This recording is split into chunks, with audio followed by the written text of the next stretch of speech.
Yeah, let's go ahead and get started. Sounds good. Hi, everyone. I'm so happy to welcome you all to the second stop of the IIDA Oregon Chapter Virtual Design Crawl Series. I'm Jen Stone, Director of Professional Development on the IIDA Oregon Board, as well as the A&D rep for Arizona Tile. Tonight, we're going to explore the Oregon Harbor of Hope Navigation Center by Opsis Architecture. We're all so excited to have you joining in on this warm evening, so thanks for joining. Just a reminder that this event is a series, so be sure to join us on August 27th for the third and final stop, featuring the Masonic Grand Lodge of Oregon by Henneberry Eddy Architects. And before we get started, I want to give a shout out to our sponsors. We'd like to thank Mohawk Group at the Ruby sponsorship level, and then a big thanks to Pacific WRO at the Diamond level. Let's see, and then we'd also like to thank all of our 2020 annual sponsors, including Mohawk Group, Pacific WRO, and ZGF Architects at the Platinum level. So we're really grateful for their generous sponsorship and continued support. So thank you very much. If you have any questions during the presentation, feel free to type those into the chat. Kate will help monitor those as we go. And we'll also have a Q&A session at the end of the presentation. So we'll do our best to cover all of your questions then. Thank you, Jen. Hello, everyone. My name is Kate Stewart. I'm the current president of the IIDA Oregon chapter. Thank you all for joining us for the second stop of our virtual design crawl. As Jen just mentioned, feel free to type any questions you have into the chat, and I'll do my best to moderate those to our speakers. And with that, I'll let them introduce themselves. So John, why don't you take it away? Great. Thank you, Kate. My name is John Shorb. I'm a partner at Opsis Architecture. And just as a brief intro to Opsis, in case you aren't familiar with us, we're a 55-person firm located in Portland, not far from the site of the project that we're going to talk about today. We're a firm that has, from our founding about 20 years ago, focused on community, focused on building relationships, and focused on the resiliency and the sustainability of the groups that we're working with, whether that's education, community-focused projects, recreation. It all really comes back to community. And with that as a foundation, our interest in working on this project was very strong to really make a positive impact on the community around us. Go ahead, Lauren. Hi, everybody. I'm Lauren Loosveldt. I'm an architect and associate at Opsis. My background is in interior design, so I appreciate being here in front of this audience. I think with that, Kate and Jen, we can take it away.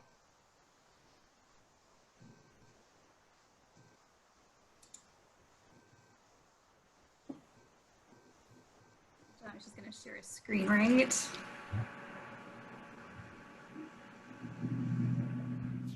Yeah.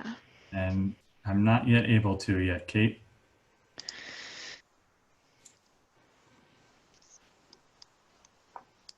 Coming soon. Try now. Dramatic effect. It's very well. There you go. Tuned in. Thank you. Great. Okay. And we got it. So this presentation and this project are first and foremost an understanding of the human nature and the human need. At its very essence, it's about service to our community and to those who are most vulnerable in our society.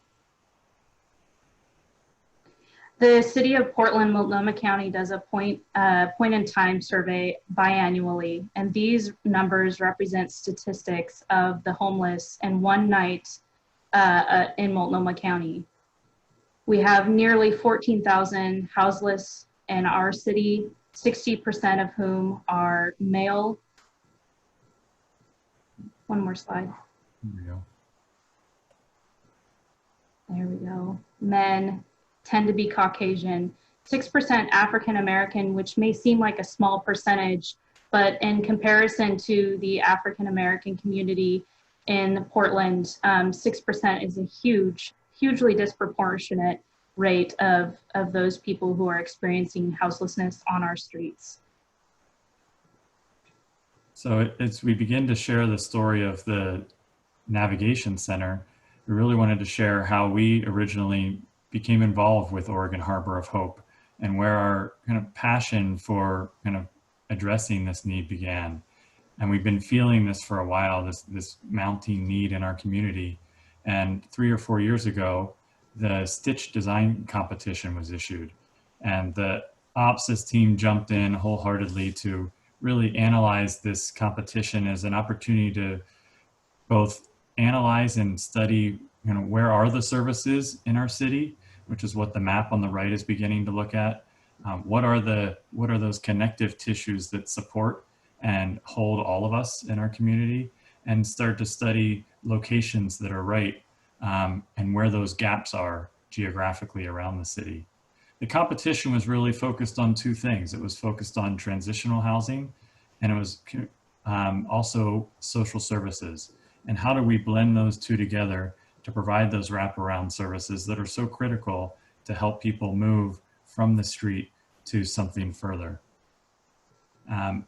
Our submittal was fortunate to be awarded the winner. We were super excited about that. This is not a project that was built, it was an ideas competition, but just the engagement that we had both with our community and with our studio in studying this. The location is under the 405 bridge, actually directly across from our office in Northwest Portland. And the proposal asked us to design housing underneath the bridge. And through our analysis and our study, we determined that wasn't the right solution. Let's put the social services under the bridge and then make this connection across to an adjacent site, and that's where the housing was located. And I think that connection of the resources and that connection to the place for people was really the foundation. And that led into, then we were connected with the University of Oregon, where we've taught multiple design studios, and chose to focus our design studio 3 years ago on houseless issues. To do that, we invited Central City Concern and many other organizations, Street Roots and others, Homer Williams from Oregon Harbor of Hope, to join and really be a resource to all of the students involved, to everybody involved, to share their projects, to solicit feedback, and really dive deeper into potential for creating new spaces for Portland. And that really led to our first prototype project with Oregon Harbor of Hope and Homer Williams, who was the founder of that organization, together with Don Mazziotti. And this was a request for, let's create a prototype on a half city block that creates this transitional environment with support services. And I think you'll see some real similarities between this prototype study and where we ended up with the Navigation Center in the future. But in this case, the orange colors are the sleeping areas, in this case divided up into men's and women's areas.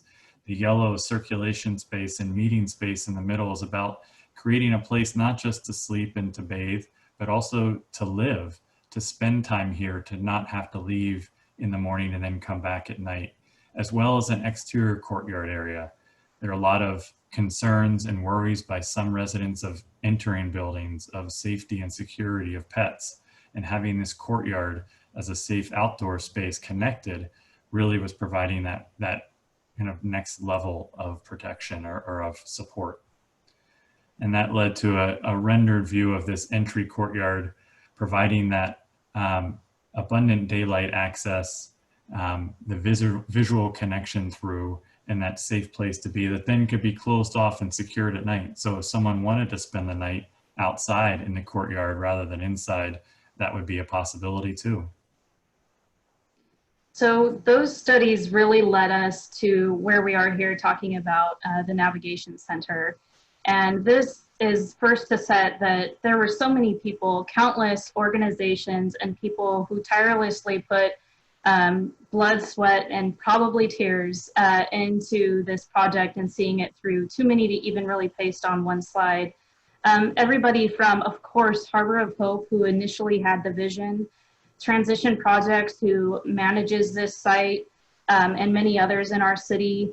The city of Portland, the mayor himself stepping in, Columbia Sportswear, who is a significant supporter of this endeavor, and then sprung, of course, Deacon and our whole design team.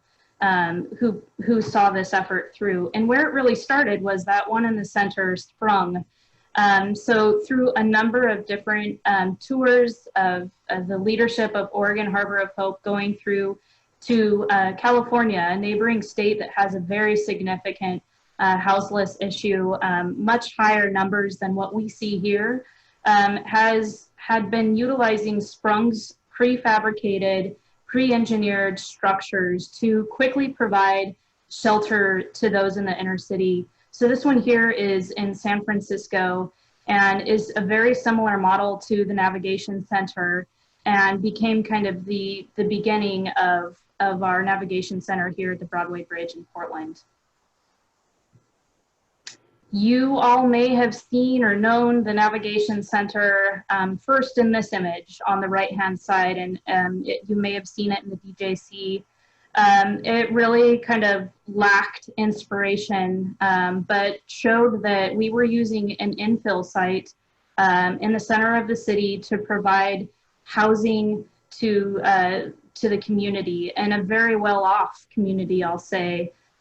We started right away with support from the city from this endeavor, and recognizing it was going to take all hands on deck to make this thing pull together. And this is really the point that Opsis was invited to become part of this project. And as we start most projects, we started looking at the site and digging deep into really the mission of the project, the vision for how to create a place to support people, to help them on their path. And as to orient everybody, the very familiar red Broadway Bridge crossing the Willamette and landing on the west side. You see the train tracks here and the train station just across the bridge. The yellow is showing the roof of the Navigation Center. And then this is Northwest NATO Parkway heading by. So it faces directly on Northwest NATO Parkway. Across the street is the multi-story Albers Mills, right on the riverfront, but a very busy street frontage. And when we started with this site, it's a challenging one. It is owned by Prosper Portland, and there is a long working relationship between many parties to negotiate the terms of the use of this land, but it's also a brownfield site. So that required a lot of investigation and how to put a cap on this site to make it a living quarters space. As we looked at the surrounding buildings and the bridge, there are a lot of iconic structures in this area. And with the knowledge that we were coming in with a sprung structure, it was how does that sprung structure now relate to and work with these other buildings, color, form, scale. And we also did a lot of research in terms of how do we take this prefabricated structure and how do we make it feel like a home? How do we make it feel welcoming, a place that people want to live, that they want to spend time? And there was a great example from Dartmouth University where they had created a sprung structure and a garden and warm interior space. That was one that really we were drawn to, of how to take a kind of a quick structure that's going to be erected very quickly due to its pre-engineered and fabricated structure and make it feel welcoming. And for us, that really started, the green color was dictated by Oregon Harbor of Hope. And so we started thinking about how we can really make that something special. How can that green have a meaning to it? So the avocado was certainly our inspiration. And as you start to imagine that volume as the dark green, anytime we slice into it, which we needed to do to create openings, to create that daylight, the connection to the street, the connection to a courtyard, anytime we sliced in, it was that softer green. It started to indicate that entry, that welcome, and then the glazing would follow. And then of course the pit on the inside. And so how do we create that warmth, that place that feels like you're now home and not in an institutional structure? And sketches that began to develop started to show that idea of slicing, of not only having glazing, but also how can we carve into this form to create a bit of a covered entry. The site was extremely challenging and drove a lot of these decisions as well. The difference between the minimum and maximum setback on the NATO sidewalk was less than 1 foot. So we had very little room to create the required, meet the design guidelines, meet the central city district that we were in relative to openness, transparency, while at the same time maintaining some privacy for the occupants here, which is really important. So you'll see really a public at the street and a private beyond. And then the rendering that we took to the design review board that was shared with all of the partners as this developed was a clear identification of who we are. That solid sign there begins to provide some protection of just cars going by relative to the entry. And then the landscape. We were working very closely with place landscape architects, and how can we create a buffer that feels welcoming, but also makes the space behind feel like it's private, feel like it's residential, connecting everybody here with the services that this center would provide. And that really brings us to the groundbreaking. The groundbreaking about 18 months ago happened to be on the coldest day of the year, a snow day. All the schools were closed, yet everybody met at the site, including the mayor, Don Mazziotti, Homer Williams, Tim Boyle from Columbia, who was the primary donor of funds to make this project really happen, met there. And it was a very stark reminder and sobering reminder of the need on our city streets on this frigid morning for this type of space. And now jumping forward to today, this is the Navigation Center today. It opened 1 year ago in July, so it's been occupied for a year and now has a natural home, how it sits in there adjacent to but not underneath the bridge, creates its own place and its own identity on the street, but also has a privacy to it, so that everything that happens interior is private and supporting the residents there. And as you approach down NATO on the sidewalk, you can see the recessed entry, the stair going up to the bridge, but you can also notice that you can't see back to the glazing that enters into the more private parts of the building. So this mounded landscape, this buffer with a fence beyond, really creates a safe space for the people inside. Not so much about keeping people out or from going out, but rather from people going in and making that a safe, comforting space. And then just a quick look at the overall site plan gives you that sense of not only the skylights, which are the white rectangles up above, but that buffer that was created here. And then as you move through that buffer from the front door, you move into this private courtyard. So where we used planters and trees and vegetation to really, and picnic tables to create a place where people could congregate, where they could spend all day here. They can take care of their services and be connected with the services that are going to help them transition from houselessness to more permanent housing. And this gives you a sense of, at the beginning, at the opening, what did this courtyard look like in this iconic location, directly next to train tracks, next to the bridge, in the heart of the city, where these services are most needed, creating a place where people can lock their bikes, they can gather at a table that's just off the screen and have that place. So as we kind of journey into the interior of the building, one of the challenges for our team was, how do we take this mono form, this one unified space, and really break it into distinct parts that really start to function and feel more like a home rather than kind of an industrial structure that it is. So it was natural off of NATO that we start with a very public heart of the home, providing kind of the living room and dining room quarters, if you will, directly off of the entry. And then there's a gradient of services that work their way through the building. The center is all of the wraparound services that we can touch on. And then as we move to the back, the gray areas, the showers, et cetera, to the private. This is a real intentional move on our part to try and, again, provide this home to folks and to make it feel a little bit more of something that they could really feel comfortable in.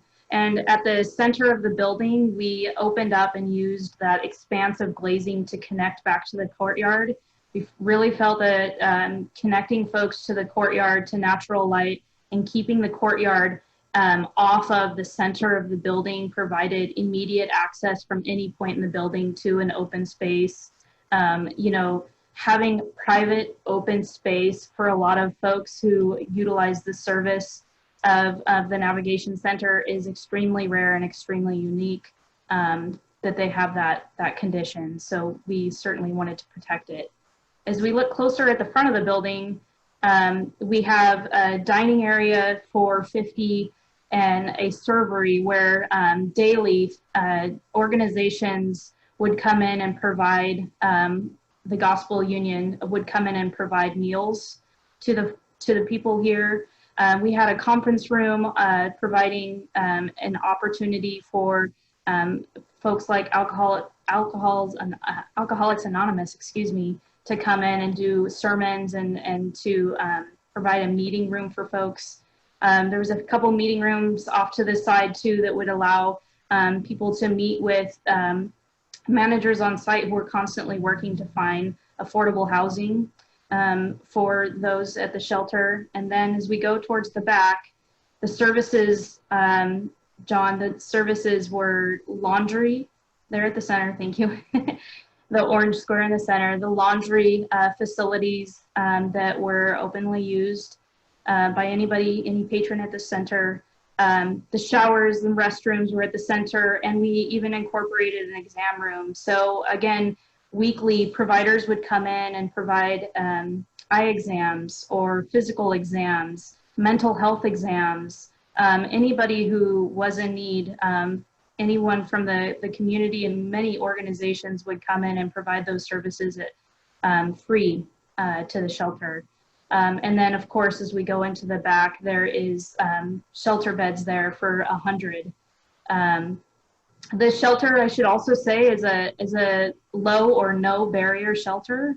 So what that means is that whether you are currently under an addiction to alcohol or drugs or whatever it may be, you are welcome at this center, and there's nothing holding you back. As long as you follow the rules and you maintain those rules and are safe and not harming anyone or causing any danger to anyone else, you are allowed at this at the Navigation Center, as are your animals. So on the exterior there, there's also a pet relief area, outdoors sheltered, bike storage, and a whole host of other opportunities for folks outside the courtyard. So on the interior, we really had a very limited palette. We were tasked with being able to check a number of boxes in the materials that we chose. They needed to be durable, easily maintained. They needed to be easily sanitized, and they needed to also provide warmth. They needed to evoke a sense of home and center. To us, they needed to be beautiful, which isn't something that every shelter is or has.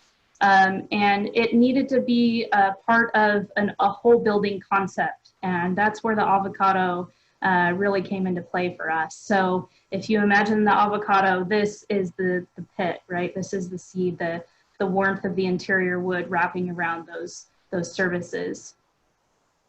And as we see it today in photography, the natural daylight, which is abundant throughout the entire space because of the number of daylight panels that are kind of on the roof as the monoform curves up, is the wood is lit and it just becomes alive by that natural daylight, and immediately your eye is drawn towards it. We panelized the system so that the panels could be easily removed if damaged. They were sealed so they could easily be cleaned. We were very specific about how they were attached, and really feel like, next slide, it's something about the space that's unique and draws your eye. And as the daylight changes throughout the day, throughout the season, the warmth and the color play off of that beautiful white interior changes. And our hope is it feels like home. This is a shot before folks moved in, of course, but we took color even to the furnishings and making sure that there was a colorful play here back in where the beds are located in the building. So a color palette, again, wanted to just enhance the daylight and enhance kind of that just the natural and inherent beauty of the structure itself. So we were really carefully choosing paint colors that harmonized with that wood, with the white interior, and didn't try to detract or take away. It also wanted to be kind of a warm color palette as well. So we chose these also as wayfinding opportunities throughout the building and throughout the plans. We were specific about where we utilized them to indicate key functions in the building. And then that really brought us to the opening day. It was a great event. Homer Williams is at the lectern here, speaking to the media, together with then Tim Boyle. The mayor was present and others. All of the partners coming together to recognize the commitment that it took, the dollars that it took, the time working together as a city, because this required a significant commitment from the city of Portland, from their Center on Homelessness, prioritization of this to make sure that it could be done in a timely fashion to meet the crisis that we're in, as well as all of the parties who provided financial, design, construction assistance to support this project. So it really came together into an opening celebration of many of these partners that had put in the blood, sweat, and tears, as Lauren said, to bring this forward, to support our community and start to provide that path, or continue to provide that path for people to transition off the streets and into more permanent housing. And oh my gosh, 1 minute to spare. That we'll open it up to some Q&A.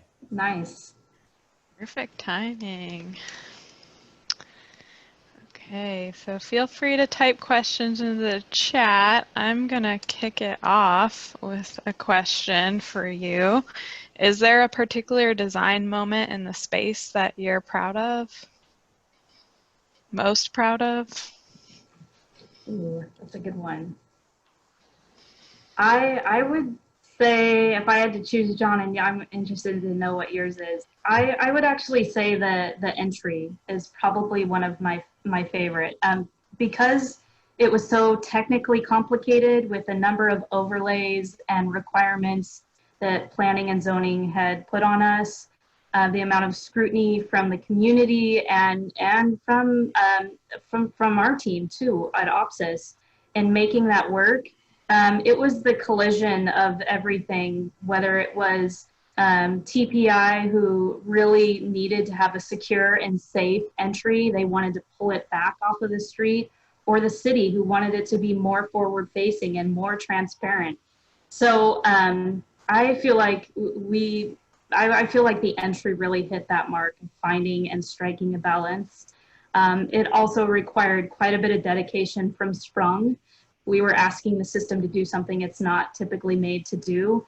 And we had to work very closely to coordinate how that entry actually worked. Yeah, I would just add on briefly. I would go one step then further inside the building, because I think it was really all about creating this community space, a place to be, not just to sleep, but to check your email, to take care of your daily needs. And I feel like the combination of the daylight that we were able to carve in from the north side, from the south side, from the street side, together with the warmth of the wood, really, I think, created something unexpected in this sprung structure. So I feel like the daylight nature and the connection of that out to what was then these green spaces created something that I think was very special. Yeah, thank you. Okay, Jenna Hayes asked, how was security and safety maintained on site? We actually had someone there during critical times during CA securing the site. There was an incident where there was a break-in, so we had things locked up in big Connex boxes. But we also moved very quickly. Construction had to move very quickly. From beginning to end, construction was something around 6 to 7 months, I believe, to complete. Am I right, John? I'm trying to think. John will keep me on task. Yeah, it was just under 6 months actually for I construction. should know, yes. So that's how we kept it secure. And there was also a lot of eyes on the site. So as it was in the central city, it also had a lot of eyes on it, and I think that helped us. Yeah, and if I could just speak to then the security now and how they operate the facility. This is not a walk-in facility. It's by appointment only. So many of the different service providers around the community can refer an individual here. And so when you do, you come to the front door, which is going to be locked. And then with an appointment, you're welcomed into the front desk. And then from that location, you're oriented to the entire project. The courtyard is fully fenced in and secure as well, so that residents can be secure there, their pets can be secure there. And so that provides kind of the secure barrier for all residents. Great, thanks. Ozzy asks, when are you doing your next one? So maybe, are you doing another one of these? And what would you do differently if you did it again? Yeah. Hi, Ozzy. And great question. We currently are not working on another one, but this was really envisioned from the very beginning as a prototype. That was part of the reason for the sprung structure, something that can be duplicated and used elsewhere. I feel like the next time around, there will be many fewer hurdles. Many questions have been answered and solved through this process. So I think with the right team, with the right piece of land, there's certainly opportunity to develop further. Tahara asks, are they still able to operate during the pandemic? I'm not sure if you know the answer to this. But. Yeah, really great question. They do operate during the pandemic, and of course, they have to meet very strict physical distancing requirements. So while the shelter would run normally at 100-bed capacity, they're now tasked with nearly half of that capacity in order to keep folks safe. We understand that when they opened, they were functioning at 100% capacity, and so that meant having to send 50% of those folks out to alternate locations, whether it was in a hotel or a home somewhere else or another shelter somewhere else outside the city. John, would you add anything else to that? I think you covered that one well. Okay. Peter wants to know, can you speak to the community engagement aspect of the project? Oftentimes with equity-driven projects, it's important that communities are involved from concept through final design. Yeah, that's a great question. I'll leave that one off, and Lauren, you can follow up if you'd like. There was a significant community engagement process from very early on with the residents of that community. And it was at sometimes contentious, to be honest. There were some very vocal opponents of the project who were owners and residents of adjacent properties that felt it wasn't appropriate in their neighborhood. But there were also some very vocal proponents of this project in the neighborhood, and a lot of public support and I think acknowledgement of the need of providing this where the people are. And so, yes, they were hosted at neighborhood association meetings at different locations throughout the Pearl District and the Northwest area. The Harbor of Hope, Oregon Harbor of Hope, typically was the facilitator of those, and Opsis joined many to provide an update relative to the design direction, to answer questions relative to security and safety, which was always paramount in most people's minds. But there was a very kind of in-depth process to go through. That's great. This is a good follow-up to that. So how has the community responded since opening? I can't say for certain, but my understanding is that it's going well. I think a lot of the response has been positive, and that hopefully the shelter actually fits very well into its context. The focus that we put both on the entry design and on the landscaping buffer around it has really made an important impact, and it is safe and secure. And so I can't say for certain, but I think things are going well there. Fern wanted to know if you've had any direct comments or reaction about the space from the homeless that have used it. Any chance? We haven't had any immediately, but we do have plans to do a post-occupancy evaluation to actually, once our pandemic is over, to actually do a survey to see how is it functioning for those who use the shelter and for those who maintain the shelter, and what could be done differently. So we're very anxious to get that feedback, but we'll let COVID coast first. Yeah, it's a little bit different than many of our projects, and it's one that we respect and appreciate, and that Transition Projects, as the operator, is extremely protective of the privacy of everybody who is in the space, in the navigation center.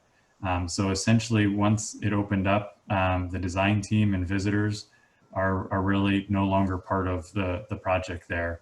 And the Transition Project staff and all the support services are really kind of providing that circle of care. Yeah. Abigail wants to know, how do you manage pets? Do you? Yeah, so pets are allowed in the shelter. You are allowed to keep your pet with you at all times, and they sleep underneath the bed. I have been told even snakes are allowed as long as they are maintained and they do not pose a harm or a threat to anybody else in the shelter. So they are very accepting of their animals, and for really good reason, because often that is a big barrier to folks coming into the shelter. They recognize that most shelters do not allow pets, and so they resist, and they'd rather stay on the street because oftentimes that pet is their only loved one. So it was really important to Transition Projects to allow that to happen. Okay. Yeah, that's great. Chelsea wants to know, is the structure special to the climate, or could it be used in climates less temperate? It can. She'll put this kind of, yeah. That's the short answer. If you imagine, I mean, the envelope is essentially a sandwich bag filled with insulation. So it's highly insulated. Those I-beams that make the arch are about 12 to 15 inches thick and are packed full of insulation. So it performs very well in that way. It's an all-in-one kind of weather barrier, vapor barrier, exterior envelope protection, you name it. So it really is a system that works well, no matter your climate. Yeah, the military actually uses it for housing and for storing equipment in Arctic environments, tropical environments. So it has a much broader, I think, usage in that industrial and kind of larger format. I think we have time for maybe 2 more questions. So Jennifer asked, what is the length of time that residents are able to stay at the center? Good question. Yeah. Go ahead, Lauren. John? It's intended to be as long as they need to get permanent access to affordable housing. There are 2 full-time case managers there who work all the time trying to get folks into housing. So I don't believe that there is a limit on how long the stay is. Yeah, my understanding is the target though is about 90 days or 3 months. So the intent is that that is the long end of a stay in the center. Okay, one final question. What was the most challenging part of the project? How much time do we have? Yeah. The sites, I would say the site probably was the most challenging. It was extremely complicated with the DEQ requirements, the cost of the site alone, the infrastructure, the amount of work that had to go into designing and building that cap. But then I can think of like 15 others. Just the complexity of bringing something unique like a shelter into a very well-developed, well-off community that is extremely vocal and protective for good reason of what has built up there in the Pearl District was also a challenge for everybody to kind of find that sense of community and real sense of need that exists, and that the problems that they face, which they were, and the homeless were around in the Pearl districts already, and they were faced with those challenges. So I think it was a lot of communication to bring everybody to the table to recognize that those issues were not going to go away, and we needed to come together to find an opportunity to solve it. And I think that's a great answer that ties it together. And I think the only thing I would add to that is that it was all based on time. So not only did we have everything that Lauren just mentioned, but there was the constant focus of let's make that decision faster, faster, faster. Let's move design, let's move construction, let's move approval faster. And so really finding the right balance between all of these challenging discussions and issues to work through and the right timeline to do it in. How much engagement, how much interaction. And so it was finding that sweet spot. Mm-hmm. Okay, well, I think that's it. Thank you, Lauren and John. Jen, do you want to conclude? I just want to, thanks to everybody who joined us this evening. It's nice, even though we're all distanced right now, it's still nice to be able to come together and connect virtually. Thanks to John and Lauren for that great presentation, and thanks to Opsis for their support and for always doing such great work. Reminder to join us on August 27th for the final stop, where we're going to explore Henneberry Eddy's Masonic Grand Lodge of Oregon. And until then, I hope you all stay well. Go out and enjoy the sunshine, and look forward to seeing you all next time. Yeah. Thanks, everyone. You. Yeah, bye, everybody. Thank you. Bye. Bye-bye. Bye.